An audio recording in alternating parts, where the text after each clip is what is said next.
427 kilometre সুদীর্ঘ সীমারেখা তার।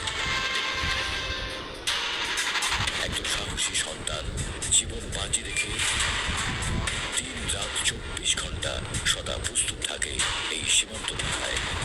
ভয়ঙ্কর জলপথকে রাস্তা বানিয়ে কখনো গহীন জঙ্গল ঘেরা সুন্দরবনের ভয়াবহ সীমান্ত জলপথ,